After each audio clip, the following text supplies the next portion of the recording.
How's it going, guys? Are you glad and willing to work with me today? I'm really looking forward to tackling some of the components. As you can see, we've covered quite a few of those elements already, and now it's all about connecting the dots together. And let's just type in we're live, and that's us pretty much done.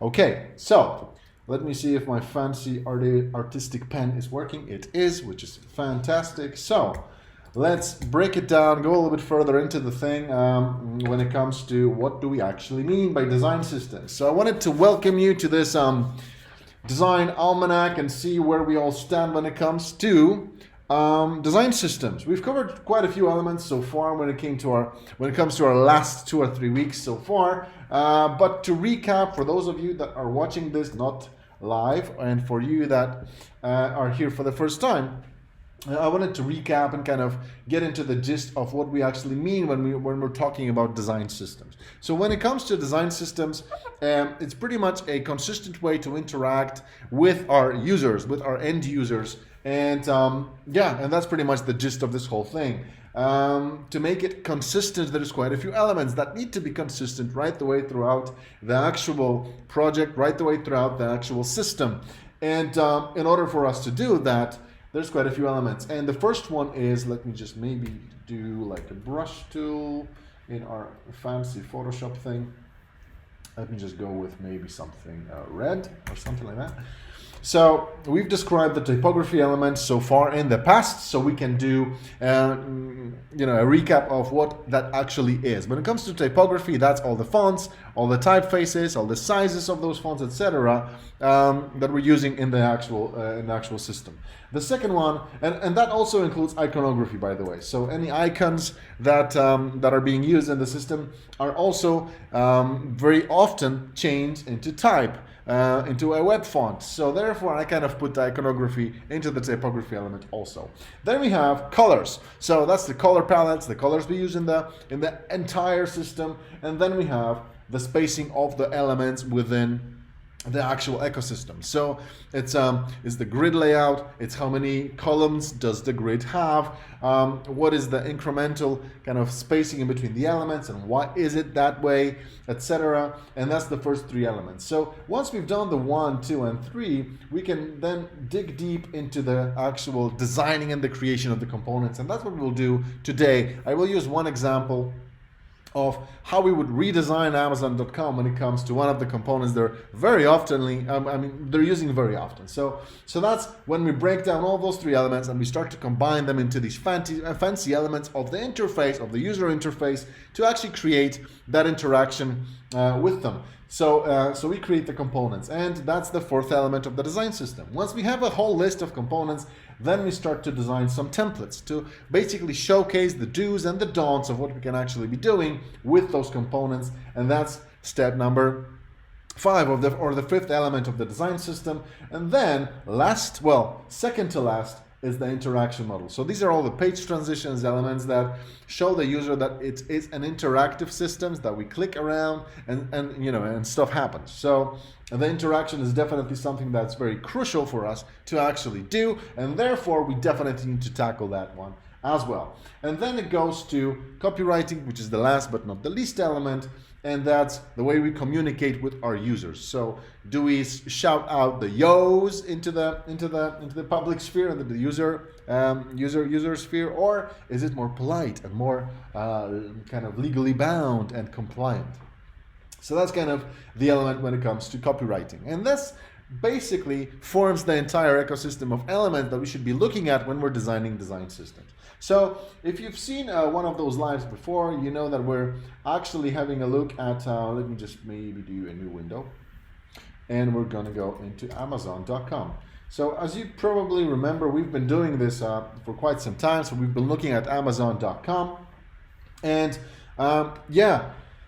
There's quite a few discrepancies when it comes to the way that Amazon actually interacts with their users, and there's millions of those users. So I'm sure that there's a lot of kind of conscious choices, conscious design decisions that have been made by the designers over there, but also there's a lot of teams working on this product, on the entire system. So therefore, the inconsistencies are pretty easy to happen.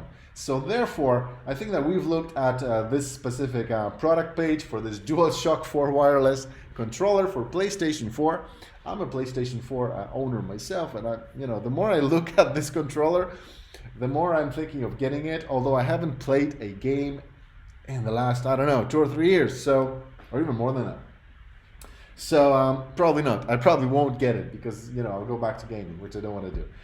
So that's that, and we've been very heavily involved with this little panel on the right-hand side of it all. And yeah, we've actually copied it into our fancy Photoshop, and we've started doing some things to it. Basically listing out some of the elements when it comes to the first element, typography. So we've done that. Let me just show you the layer. That's the typography scribbles. So we've listed out 15, it's actually 16 because there are 2 sevens, 16 different types of fonts that have been used on this specific panel.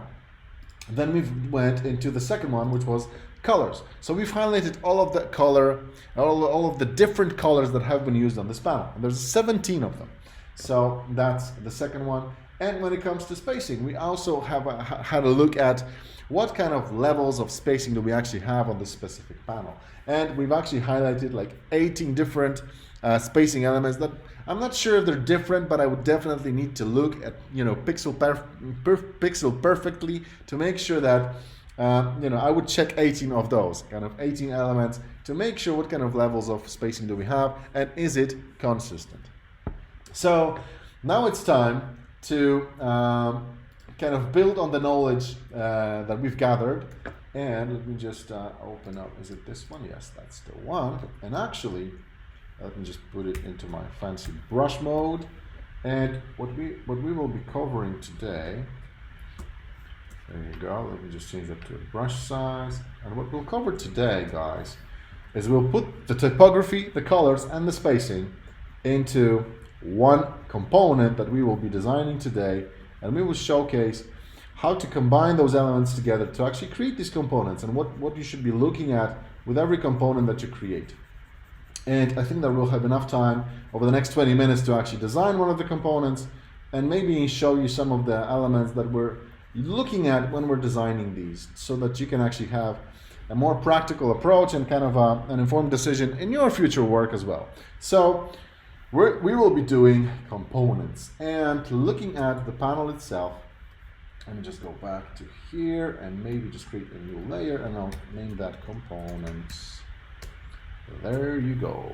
Okay, so we'll use Photoshop for the sake of this. I usually use like Adobe XD for these kind of designs, but we'll use Photoshop because I can use my fancy brush tool and kind of highlight elements easier. So it's a little bit easier for you, I guess, to watch. So an element that I wanted to actually have a look at and tackle today is this element here. So it's a button. It's a component, and just to break down kind of the elements when it comes to what a component actually is, and I'll actually use the example of this entire page. And when it comes to what a component actually is, well, it's a combination of those 3 elements. So it's a combination of the typography being used, the colors being used, the spacing being used, and then we put some additional layers using the rules and the constraints that we've created for ourselves when it comes to typography, color, and spacing to actually create components. So elements that kind of form the interface, and it all depends on the definition, I guess, but the granularity can definitely change. So to me, a component is anything that we put on the interface that uses those 3 elements. And to me, it can be as slim and as little as this little trade in now button, for example. So that's a component, a button that is a component. This can be this little drop-down element here that actually lists out some of the other color schemes of the specific product. So it's got the way it's interacting, it's got the way it's actually highlighted when we're focusing on it. It's got a lot of, it's got typography, it's got colors, it's got a gradient, and it has some spacing elements to it as well. So when I say components, it's kind of using the constraints and the rules we've outlined and putting them together into something that actually is interactive and starts to interact with our users. So that's one of the components. Sometimes a component can actually be this whole panel. So if it is something that we want to be reusing on a daily basis on other designs, and I would say that that's also a component. And I think that this could be actually a good definition of what I actually mean when it comes to what a component is. And that's a reusable element that we want to be kind of reusing for the entire system. So depending on the granularity, the scale of the system you're actually, or the ecosystem that you have to deal with, the granularity of this whole component definition is different. But if we would like to be using this specific panel that has all of these little components in, this can also be a component, because it would be a reusable element that is built off all of those elements, like typography for the price, and then kind of a drop-down thing or a search something, give it for less with trade-in, with some color choices, then with some kind of dependence on if we want to buy the new or used, etc., with some typography here. So if it is a standard element that we want to be reusing into the future, that's something that I would name a component as well. Same goes for this little element when it comes to this gallery. This is a component, so it's using some of the visual elements, it's got some interaction, and it's got a standard way of working. And we would be reusing that not just for this one product page for DualShock 4 wireless, but for any other product that actually is highlighted on Amazon with this specific class of an item, for example. So the components are something that we reuse and we build, we put them together using the constraints that we've outlined in the previous videos, but I will use one of the smaller kind of elements, smaller components that form, because if we go to Amazon, these buttons are here. If we go to maybe somewhere further down, maybe there's another button somewhere there that we can actually click around. Let me see. I'm just checking it out. Maybe there is one somewhere. I guess there is. Well, there is a button here as well. There's a button without the text, but with the icon. So that's another button. And as you can see, there's another button over here. So the buttons are pretty very often being used on a design system. And I'm sure that any app you've ever seen has these buttons for the users to actually interact with your functionality. So there's quite a few of those, and they seem to have at least two levels of interaction. Like there's this gray one, there's this yellow one over here, and they have some additional elements like this little arrow on the right and an arrow on the right that actually points down. So there's quite a few additional functionalities when it comes to a simple button. So what I wanted to do today is actually take the button, kind of describe what I would look at when it comes to using the typography, spacing, colors, etc., and redesign this one live and have some fun with it. So going back to Photoshop, let's redesign the button itself. So as you can see, when it comes to the buttons themselves, let me just bear with me. There you go. Okie dokie. So when it comes to the buttons themselves, there's quite a few elements that we need to actually have a look at when it comes to, well, what a button is, how it interacts, and what are the elements that it actually, well, uses. So let me just go to my brush tool. And maybe actually what we'll do, is this the panel? Yeah, that is the panel. So I'll actually maybe just take this bad boy and just move it over here so we can have a better visibility of this whole element. So this button is has quite a few elements to it. So let me just bring it over the size of the thing. Okay, so there's a border.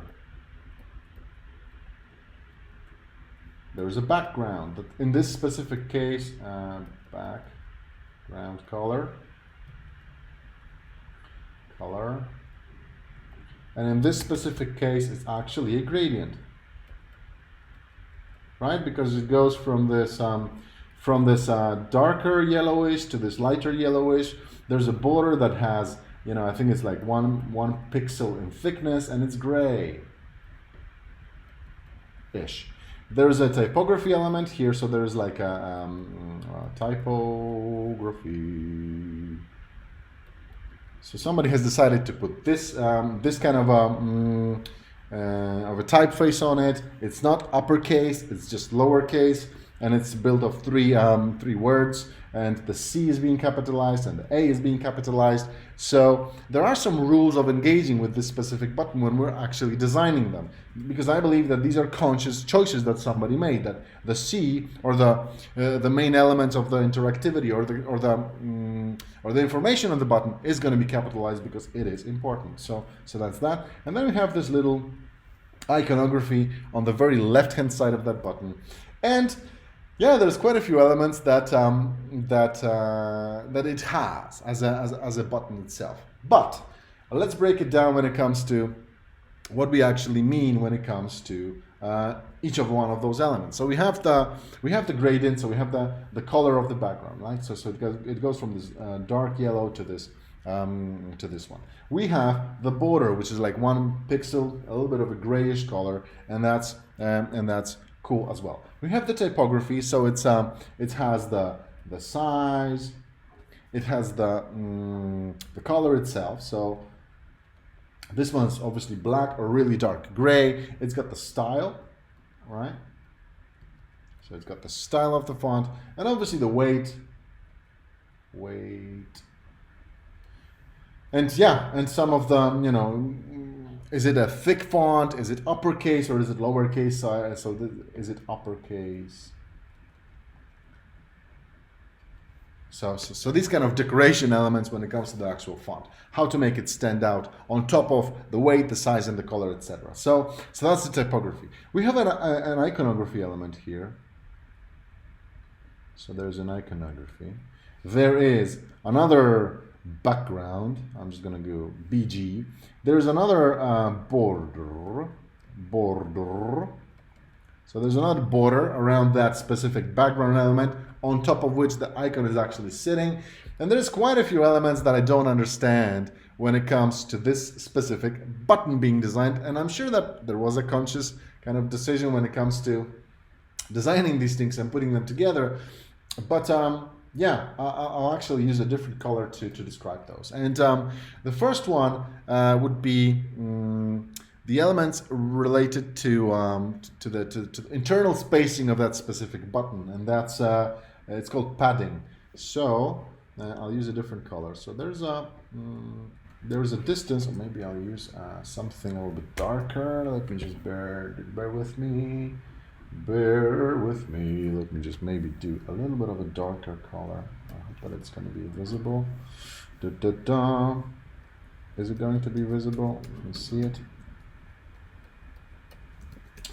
Maybe red one. Let's just do a red is always visible. So that's like the padding on the bottom. So that's like padding, right? There's one on top. I'm just gonna maybe draw out like little squares so you can actually see it better maybe. So there's another square over here, and that's like the top and the bottom padding of that specific font element. But there is also a massive padding on the left. I mean on the right hand side of this specific font. And there's another one on the left. There you go. I'll try to maybe, let me just bear with me. I'll try to make it a little bit straighter. There you go. And there's another element of padding on this specific side, which is massive, as you can see, in comparison to those. And also there's a little bit of a padding elements, right the way around this specific font. And all of those elements are kind of internal padding. So if you put an element within your button, there's a padding of that element around it. So this is padded, this is padding, this is padding, this is padding. And all of those elements also correlate with the actual padding of this specific button. So that's kind of internal margins are being used by this specific design. So that's the padding. Another element that we need to describe, and I think that I'll use a different tool for that, is a margin, which is an element that actually surrounds this button. So that's like an external spacing, which is like a safe space around the button, like a safe space, a margin. So that's that. And I'm not sure what Amazon, we can look that up, but I don't know what they've used, but this is kind of Maybe let's do a little bit thicker. Oh, that's a little bit too thick. Maybe do like 2 pixels or something, so you can actually see it. So that's the distance. Let me just go to the layer. So that's the distance in between the actual button itself or any other component on the actual interface to whatever's next to it. So this is kind of a safe space that we provide so that these elements are not kind of stacked together. If you take 2 buttons, we don't want them to be stacked together, right next to each other. We want them to have a little bit of a nice margin around them, and so that they look a little bit aesthetically pleasing, and it's easier to interact with them, because if I click a button on the phone and it's in an app, there's actually a margin around it. And that's what we need to actually make it not only aesthetically pleasing, but also to make sure that it's actually interactable, so we can we can hit the button when we actually want to. So that's that element. And as you can see, we're already getting into what? Into spacing, right? So we've covered the typography, so there's a specific font used on that specific button. We have a color, so we've covered the gradients, we've covered the dark gray backgrounds, we've covered the colors of the borders and the thickness of those, and and the color of the font as well. So we've covered the colors. Then we went into spacing, so we've looked at the padding on the left, on the right, padding on every element on the actual button, and that allows us to actually analyze what this button is all about and why has someone made this choice to actually put it this way. And I'm sure that when it comes to the width of the entire button, I'm sure that somebody really looked at the panel as a whole and decided that it's really important that, first of all, the button is big enough so somebody notices it. It uses the yellowish colors, which are very rare in nature, and therefore they kind of are noticeable by us humans cognitively. And also it's big, so you can really notice it. And yeah, colors. But the problem is that the padding itself, which we've covered already. But I guess that somebody has designed this specific panel with that button in mind, and just needed to fill the spaces. So this spacing over here, notwithstanding the actual margin on the left, and on the side of that button, there's a spacing element right there as well. So these are all elements that we put in front of ourselves when we're designing these things and putting them together on the actual interface.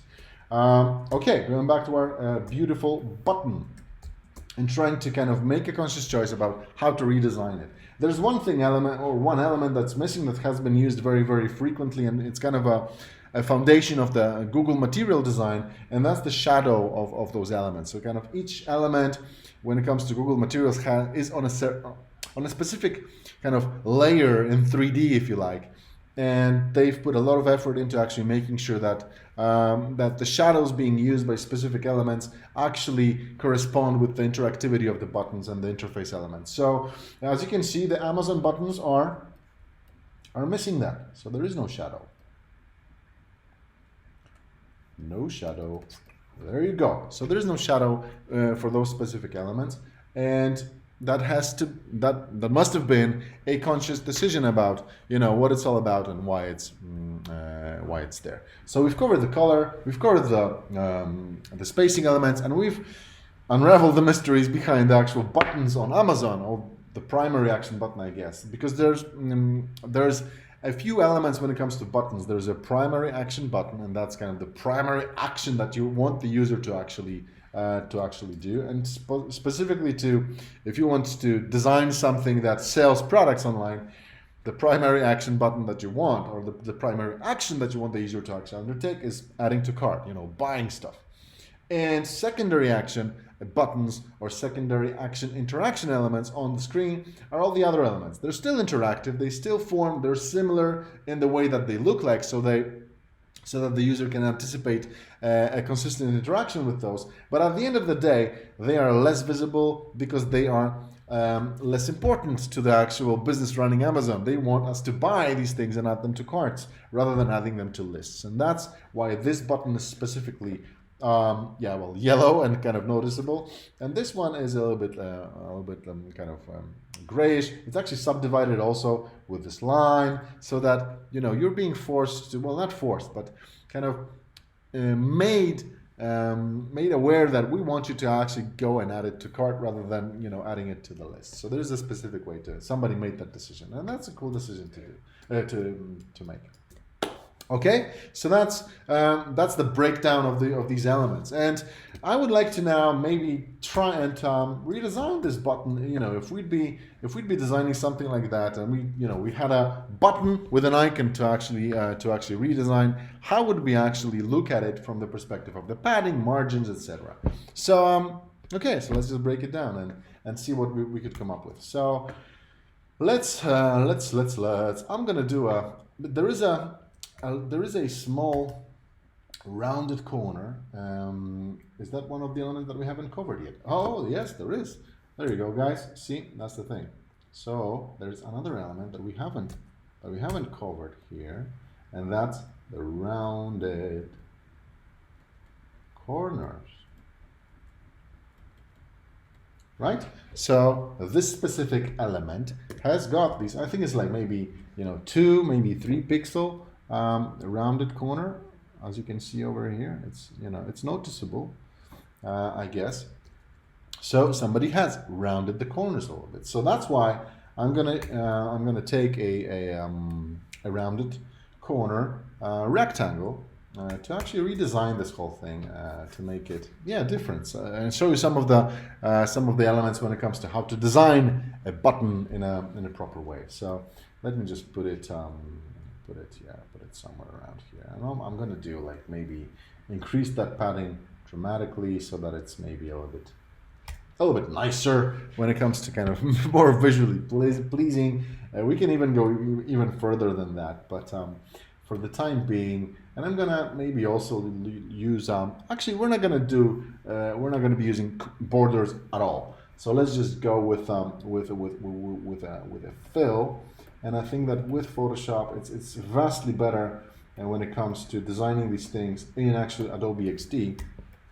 So, but I think that will manage. So we have rounded corners. We have, actually, you know what? I'm gonna go like all the way when it comes to rounding this whole thing off, and I'm gonna create this, round it all the way so that it's a little bit, visually pleasing. It looks like a pill, So let's just do that. And now let's make a conscious decision about the typography and the actual icon as well.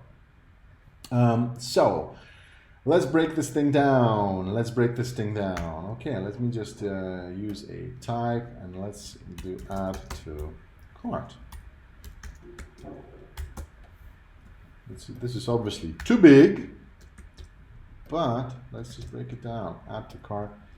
There you go. And let's keep the assumption that we want the beginning of the sentence on the button described, and the important elements being highlighted as uppercase as well. So, but what I would actually try to do is maybe, first of all, turn it black, as it is over there. But we'll play around with that, because maybe we could actually lower the color of or kind of make the color darker and turn the typography to white. So let's maybe just do that and see what we come up with. Just put it on top of that. It's obviously too big, so let's just do maybe 30 pixels.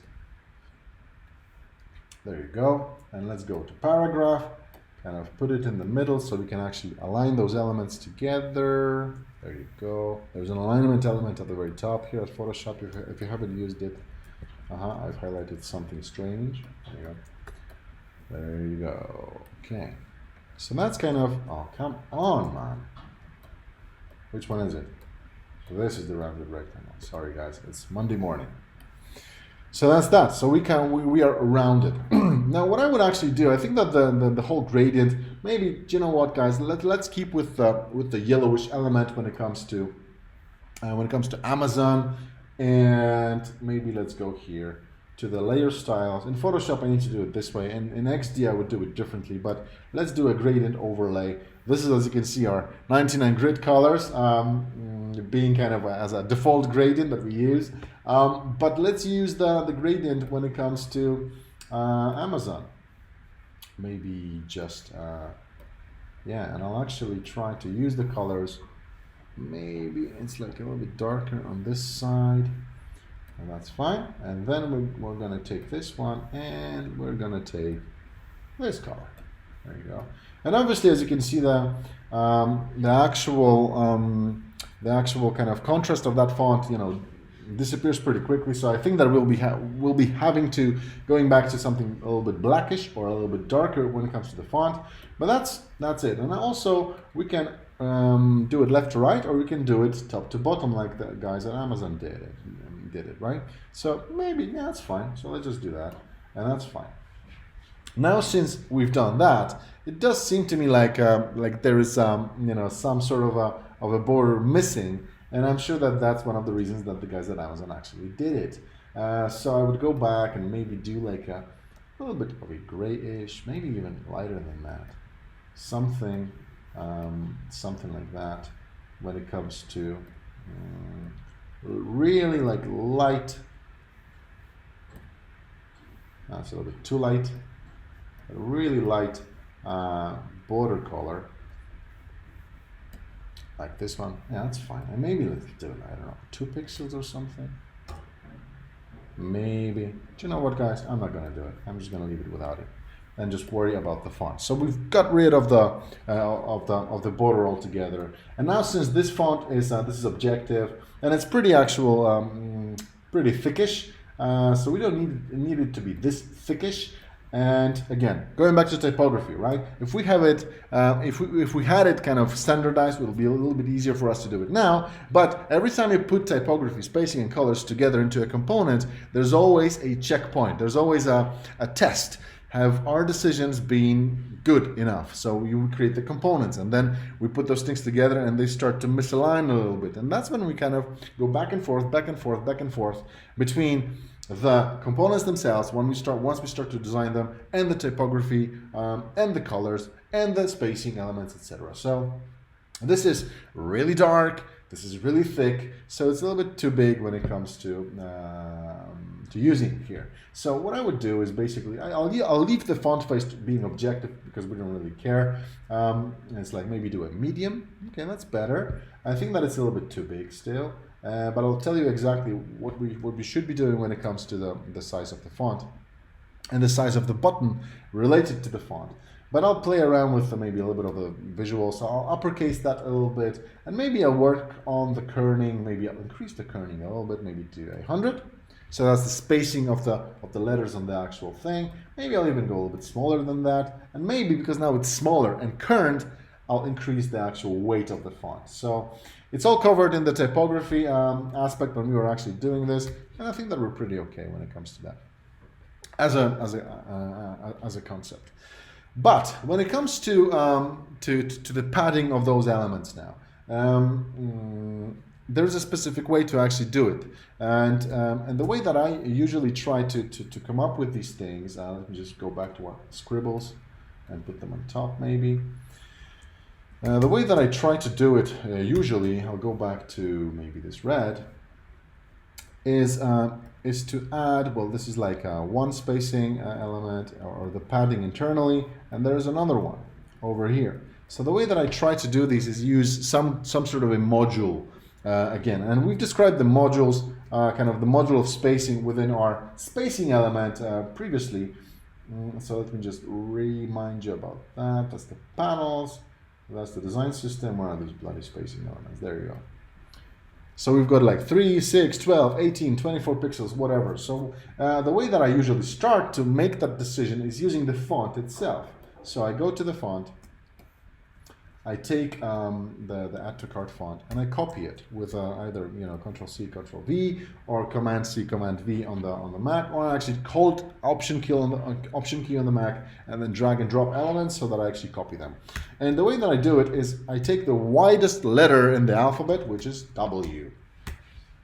And that allows, that's a module in itself. So we can use the W letter to actually create spacing elements and see where those align when it comes to this button being interesting to look at actually. So it does seem like this spacing specifically like this one and this one, it's pretty dramatic, it's pretty big, and probably not necessarily as big as the one on Amazon, but I would try and kind of mitigate it to make it a little bit less than that. So I take the W letter, and I usually do two things. I take the, let me just close that, close this, okay, so let me just do that.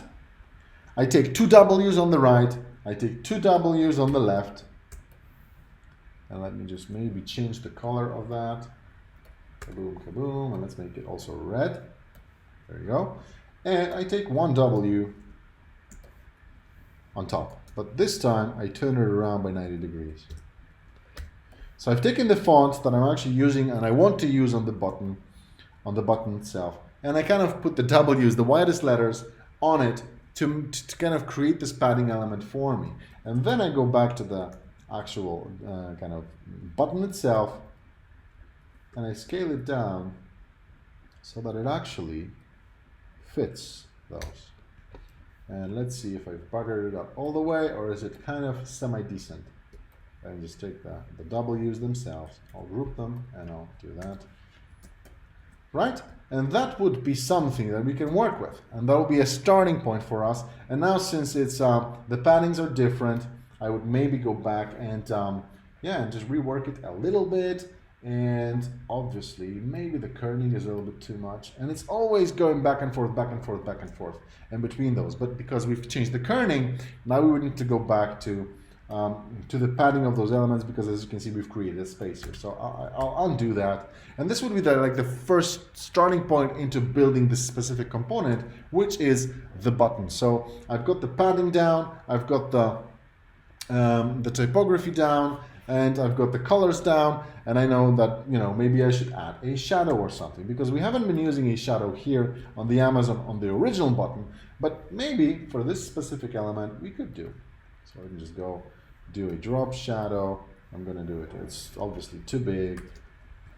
Maybe we'll do like 20 thereabouts, and we'll do like a distance also 10, 10, 10, 20, and also 20 in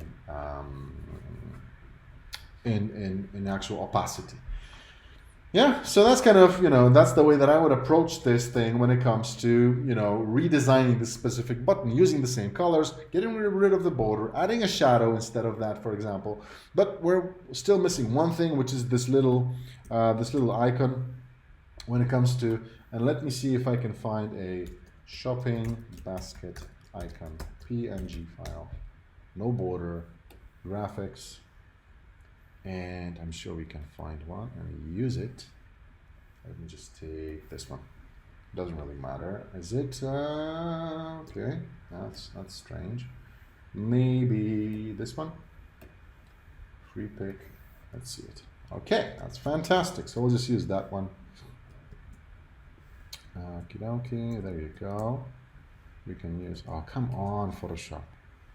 So we can use that one. It's a little bit smaller, I guess. And now the question remains, you know, should we be putting it, you know, on a separate background element? I probably wouldn't do that.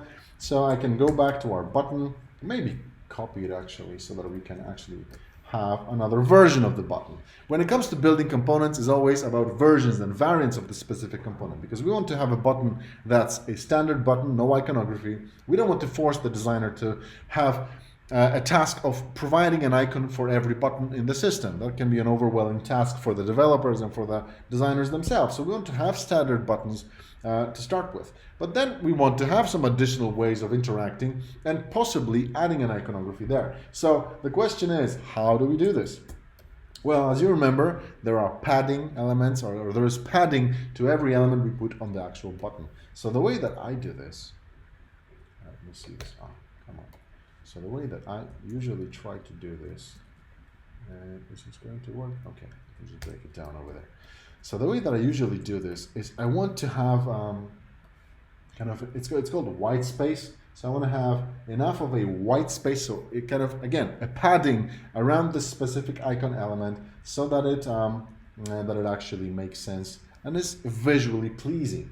So currently it's like, I'm gonna do maybe like 24 pixels in height, the cart, well, the font itself is 18. As you remember, the increments of 6 pixels, for example, so like the module of spacing, I'm using that currently. So I'm using that all the time. Wherever I'm trying to put something together as a component, I'm still considering, okay, I've got 3, 6, 12, 18, 24 pixel variants, or it's a multiplication of this module, of the spacing module that I've actually highlighted, and that's like 6 pixels. So I want this card, I don't want it to be, going back to this one, I don't want it to be, let's imagine, 25, you know? Why? Because every time I do that, everybody will ask me, well, why is it 25 by 27, Andy? I mean, where did you get that number from? And I'm like, well, I don't know. But if I am using an increment of, you know, a multiplier, my multiplier, my spacing module is like 6 pixels. And I then can go back to them and say, because our standard iconography is a multiplication of 6 pixels, for example. So for this specific one, let's imagine it will be 24 pixels in height, right? And whatever ends up on the width, that's down to the icon. But the heights is something that I'm looking at, and I want them to be either 6, 12, 18, or 24. So now we have the icon itself. We have the 18 pixel high typography. We have the icon itself, and it's a little bit pixelated, as you can see, because we're pretty zoomed in, we're like 300% in. But now, how do we actually provide the padding of this specific icon, and how do we provide kind of connect those two together, the iconography and the font of the actual text on the button? And what are the rules here? The way that I do it, I take another shape tool, and I want to make it kind of standard. Let's see this thing. So there is again 57, which is an odd number. You remember that we got to the size of the button by doing one thing, right? We've taken the W letter, and I'm sure that we have it still somewhere here. Let me just close the swatches. We probably have it somewhere around here. There you go. So we've used the W letter, but W letter is kind of derived from the actual font itself. And therefore, you know, when you check these things together, you're like, well, 57, maybe this should be a little bit, you know, like 60 pixels or something. But I'll leave that decision to you guys, because obviously the height of this specific button, right now, it's 57 in height and 300 in weight, right? In width. So I would definitely, again, going back to our first assumptions, I would go with maybe, you know, 60, just to make it an increment of 60. So that it's 6 times 10 equals 60. So I constantly use the spacing elements when I'm putting these things together. And if and very often I need to go back and rework all the elements I've kind of I have been doing so far, because we haven't really, you know, we didn't need that so far, but now, you know, we're putting an iconography on the button, and that's kind of where we landed. So then we take this this fancy, where is it? Where is this ellipse? There you go. So now it's 60 by 60, as you can see here, which is great. There you go. I'm going to go to properties of this specific one also, just to increase the radius so that it closes up to a full circle. And yeah, all we need to do now is try and fit this whole icon. And if you actually highlight a few elements on the interface, like this ellipse and the icon itself, and then use our alignment buttons, like in the middle and in center, it's right bang on in the middle. And luckily with these kind of buttons, you know, this is a circle, so it kind of forms the padding of the specific element altogether already. But then we don't use the WW element here anymore, because specifically on the left-hand side, because there's an icon there. So I just take this thing, I put it right next to it so that it's aligned, because our margin of those elements is this specific ellipse. And then I just use these two bad boys, right? So I can just put them here. And yeah, and that will be our button with an icon, with some specific rules how we got to it. Done. So take the W out, take the W out, and there you go. And that would be a version of a button with a with an iconography placed in itself. So we know that the iconography is 24 pixels in height. We know that it's padded appropriately with that specific circle. It's the add to cart button is right next to it, but I do feel like it's not aligned properly in the middle. What? Okay, I've highlighted some craziness still. This one and this one, and it's probably right. Yep, and that's the one. And again, using the WW, I would then go back and recheck it and see, go into info. What is the distance in between those elements to the actual font? It's great, that's 24. The other ones, on the other side, again, it's 24. That's perfect. So we have 24, 24, and the font itself is 18. So 18 plus 24 plus 24. I'm sure you realize how much that is. I'm not sure. Let's see. What's the actual? Well, that's 60 from the very top to the very bottom of that button. So it's pretty well aligned now. And as you can see, this would be the... Oh, come on. I need to load those layers for our future ones. It's going to kill me. There you go. So this would be the before, and this would be the after when it comes to using a typography, using the iconography, using the gradient, using the shadow, using the border radius, using the border color, which we didn't use, etc. And this is kind of how I break down using the spacing, the colors, and the typography for each element on the interface. And as you can see, I think that we're like 47 minutes into this live, which is a substantial amount of time. But as you can see, practically applying these elements, once you have standardized them and they actually make sense, it's a constant back and forth, back and forth, back and forth. Every time you design something new, you have the constraints and the rules that you've defined for yourself when it comes to this is the fonts we're using, these are the colors we're using, these are the spacing modules, the spacing elements we're using for all of those components. But every component is different. Every context of the use is different. So therefore, we need to keep them in mind and keep them updated all the bloody time. And that's, I guess, why those design systems are so difficult to create. And so it takes so much time to actually create them. So that's pretty much a wrap, guys, when it comes to what we've been covering so far and what it's all about and how to design these bloody buttons and all the other components and how to then put them together. And I hope that this is useful. So 48 minutes in. I won't bore you guys too much. It's a Monday, so I really hope that you're going to have a glorious week. And one challenge, as we usually do those challenges at the very end of the live, definitely check these things out. Try to build your own components, kind of using the spacing and the typography and the color elements. Put those together, and let us know how you got on. Take one of your projects and see the spacing, the typography, and the colors that you've used, and see if they're consistent right away throughout your design. Check out your buttons. See if you've made a conscious choice about what the padding of the button is, what the margin is. Is there a shadow? What is the rounded corner radius? How big are the iconography elements versus the font elements on the actual buttons? And why does it matter? So thanks very much for tuning in.